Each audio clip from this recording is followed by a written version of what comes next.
Então, o professor Carlos Cruciol é professor titular, né, da Unesp Botucatu, na graduação, mestrado, doutorado, livre docência em agronomia, pós-doutorado pela Universidade da Flórida.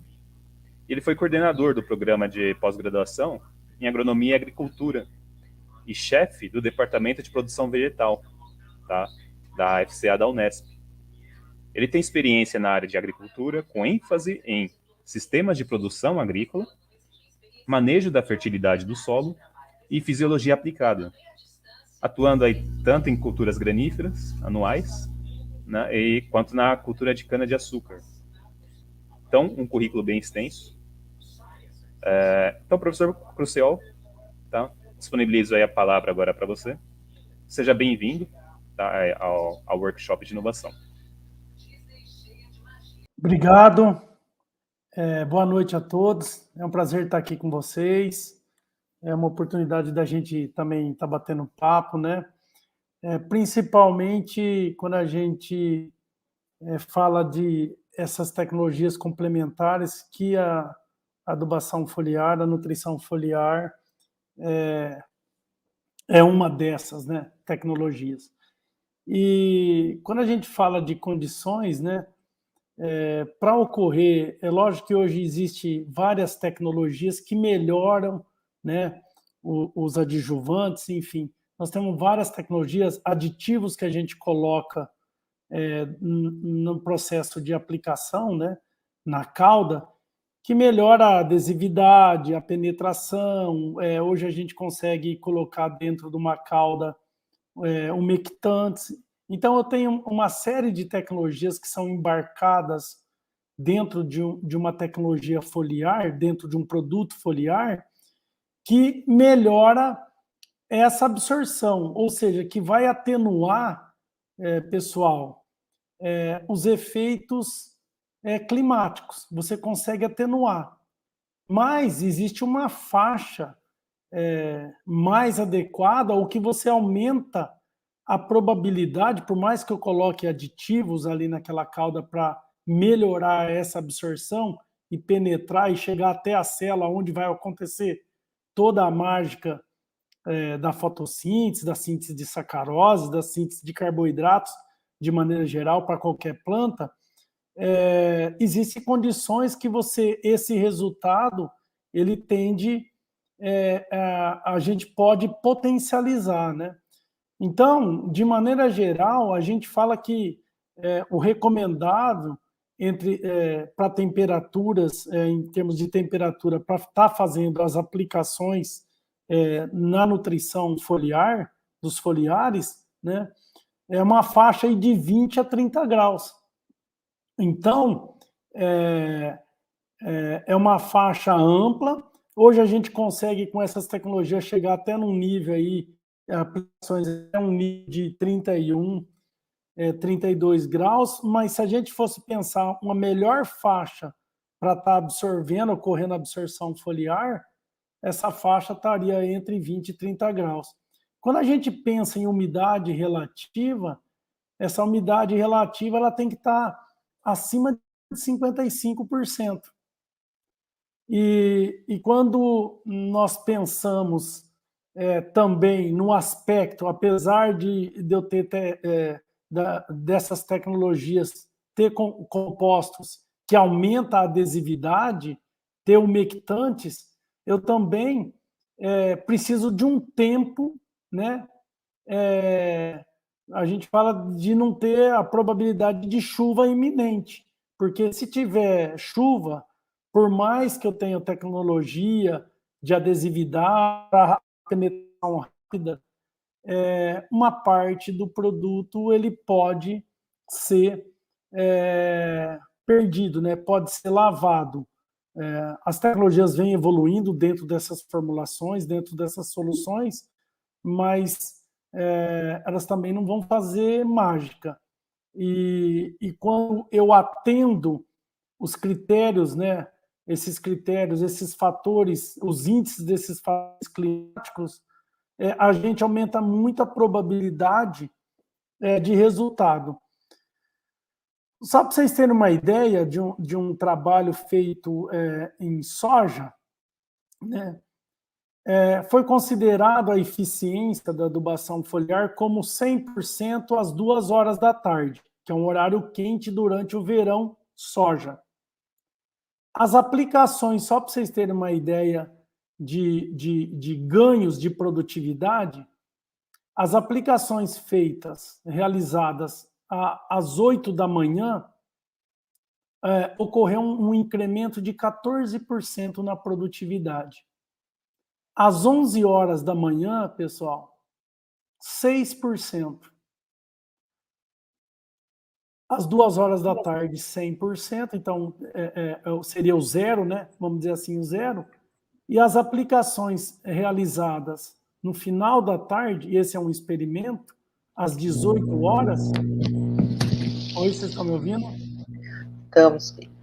Professor, o senhor acha que, assim, estando no campo, o pessoal consegue controlar direito esses momentos de ter uma aplicação ótima?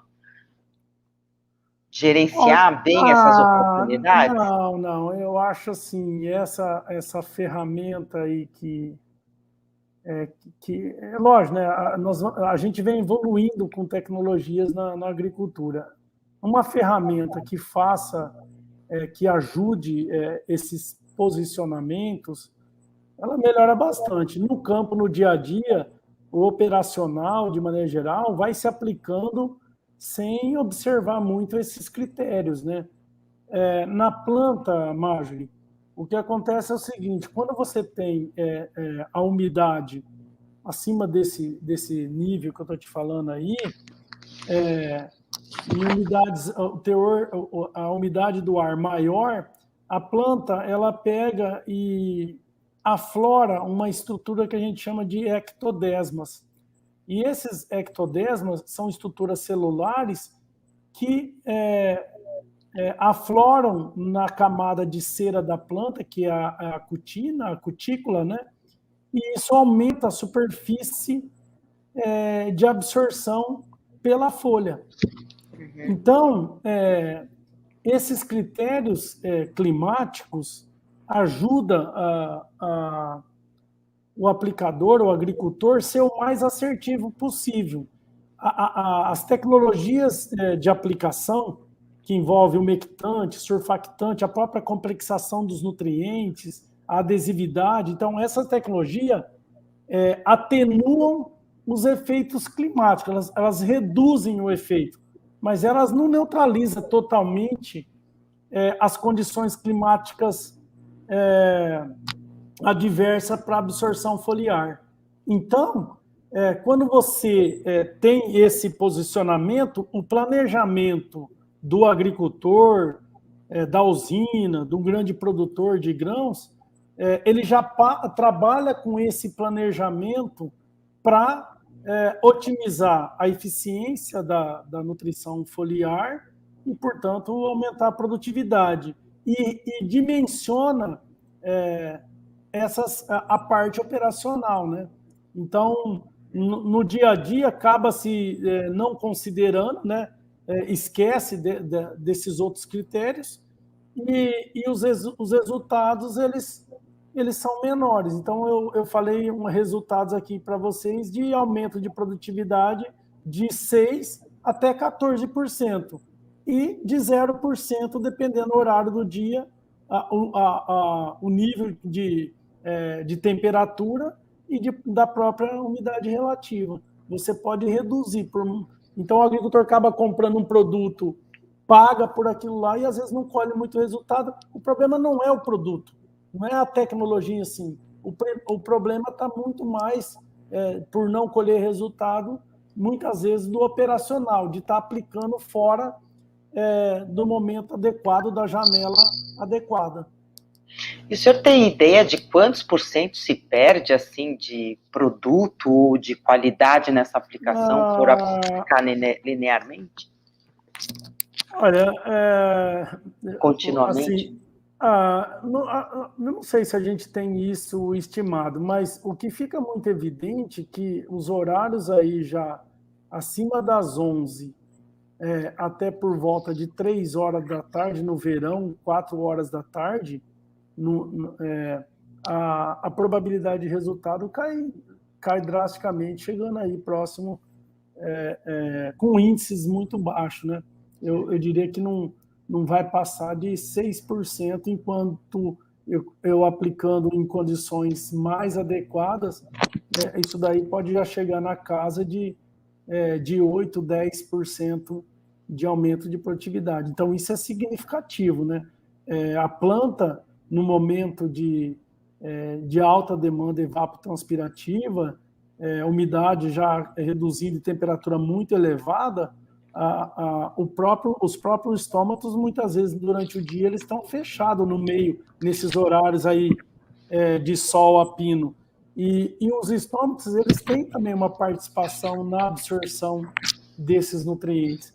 Então, você está reduzindo a eficiência de absorção. E isso, com certeza, vai reduzir produtividade. Não sei quanto que seria perdido, mas que você reduz os índices de ganho, você reduz, com certeza. Entendi. Então, levar em consideração, né, alguns critérios, ou ter uma ferramenta que nem essa que vocês estão desenvolvendo, já vem desenvolvendo e já estão aplicando, isso daí ajuda demais o agricultor a ser o mais possível e melhor retorno possível daquela tecnologia que ele adquiriu, né, daquela nutrição, daquele pacote que ele adquiriu. E muitas vezes no operacional, no dia a dia, na correria, acaba se esquecendo, né, de alguns detalhes e acaba entrando, fazendo aplicações fora do momento. Outro ponto que eu falo é a questão de chuva iminente. E ele está voando, às vezes as condições estão ideais para estar aplicando, ele está aplicando, mas daí 1 hora, 2 horas vai cair chuva e vai lavar. Ou seja, lavar totalmente, mas a absorção pode ser muito pequena e o efeito que está se esperando desses nutrientes ou desse pacote tecnológico, ele ser reduzido, né? E o que a gente está buscando é sempre estar otimizando, fazer o agricultor cada vez ser o mais eficiente em suas operações, né? Nos seus atos, nas suas decisões. E eu acho que esse tipo de ferramenta que agora eu estou conhecendo, estou tendo o prazer de conhecer. A gente já tinha conversado de clima, isso, né, professor? De como fazer pensar na previsão, e isso ficar à disposição do produtor, sim, mas o senhor ainda não tinha visto a gente conseguir transformar isso numa ferramenta, né? Isso ajuda muito, né? O agricultor ser o mais assertivo possível, né? Sempre tem perda. A céu aberto, uma produção a céu aberto, sempre tem um escape daqui e dali. O que a gente tem que ser, essas ferramentas vêm fazer o agricultor ser o mais assertivo possível dentro daquelas condições que ele está trabalhando. Tá. O que a gente tem visto, assim, nós começamos a implantar o Janelas esse ano, e a gente tem visto que a ferramenta tem contribuído bastante para o planejamento das aplicações de foliares, de herbicidas, né? Porque o pessoal pode olhar 9 dias para frente, ver se vai chover, se não vai chover e tal. Isso tem contribuído para reduzir o tempo das pessoas paradas, né, a campo, muda a condição climática, o cara está lá na pista com questrel, muda o vento, puxa, vai voltar uma condição, não vai, espero, não espero. Então, poder olhar para frente, poder olhar toda a área e ver como que isso vai acontecer, a gente viu que tem ajudado muito o pessoal a se planejar melhor, né? E muitas vezes o pessoal prepara aquela cauda, né? Prepara aquele herbicida, contando que vai ter condição de aplicar, muda o clima, já não dá para aplicar. Ou se vai aplicar, já não é aquela condição tão ideal, né?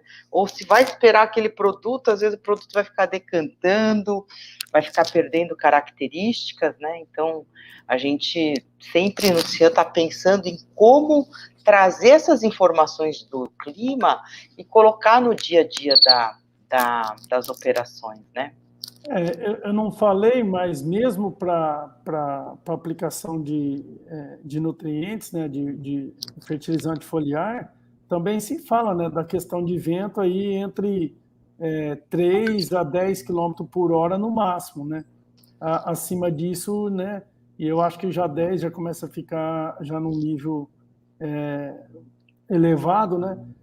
A partir disso daí você já está saindo fora da melhor, vamos dizer assim, do melhor, você vai reduzindo a eficiência dessa aplicação, né? Professor, tem uma pergunta, se o senhor tem um prognóstico com relação às mudanças climáticas, ou como o senhor acha que as mudanças climáticas vão impactar no setor de planejamento de aplicação das usinas? Olha, o que eu observo, eu não vejo muito pela previsão aí, acho que foi apresentado como que a coisa vai caminhar. O que eu vejo é que esse próximo ciclo, pensando em cana-de-açúcar, nós vamos ter que ser muito assertivos nos foliares. Por quê? Porque em muitas regiões do estado de São Paulo, o canavial, a soqueira, né, a cana que foi colhida lá em abril, a brotação de abril, que era para estar no estágio bem mais avançado de desenvolvimento, ela está quase do mesmo tamanho de uma soqueira que foi colhida final de julho, agosto. Ou seja, o que vai acontecer com uma boa parte dos canaviais? Eu vou falar aqui de São Paulo, mas eu rodei a semana passada a Goiás, também tem muita área desse jeito. O que vai acontecer é o seguinte, nós vamos ter uma grande área, uma área muito grande, com o canavial todo quase da mesma idade.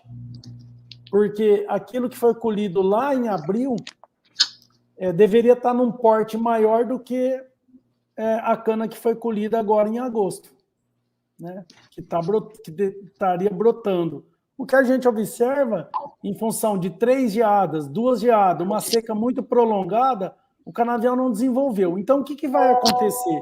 As aplicações foliares de nutrição, onde normalmente se fazia 2 aplicações, provavelmente a maior parte do canavial vai receber uma única aplicação, porque o preço continua subindo, o preço está muito bom do açúcar, ou seja, do setor sucroenergético, os preços eles estão muito bons.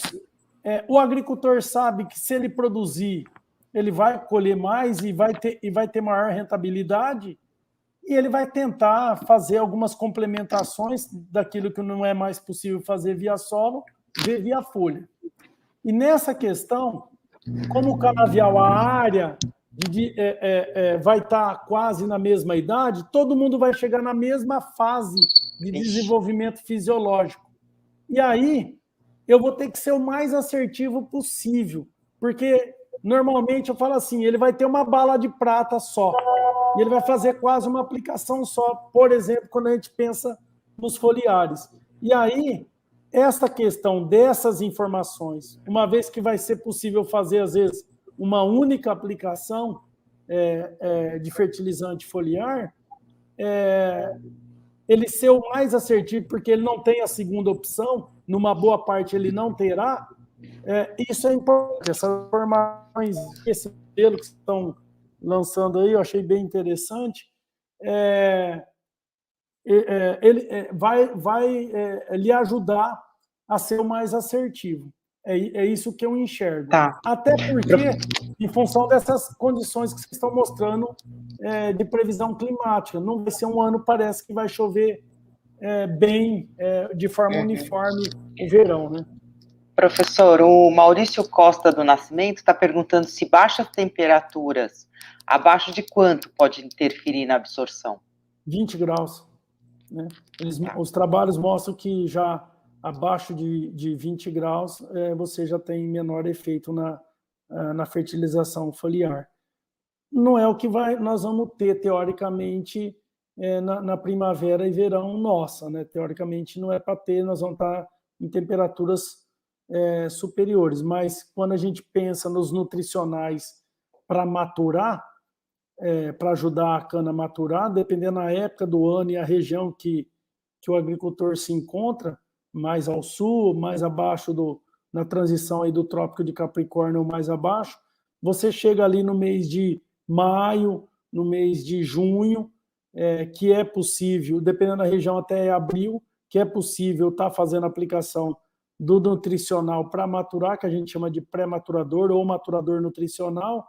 A gente pode muitas vezes entrar numa situação limitante e a planta não responder e a gente falar que o problema é a tecnologia, é o nutricional, é o produto, e muitas vezes o agricultor, com a não informação que as condições climáticas têm um efeito significativo nesse processo de absorção e sinalização na planta, ele pode não funcionar a tecnologia, não porque a tecnologia não funciona, porque o detalhe está nas condições climáticas ideais para ocorrer essa absorção.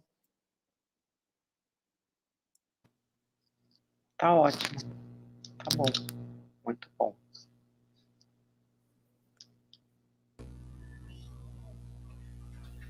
Bom, tem mais alguma pergunta, Maju? Não tem. Ok.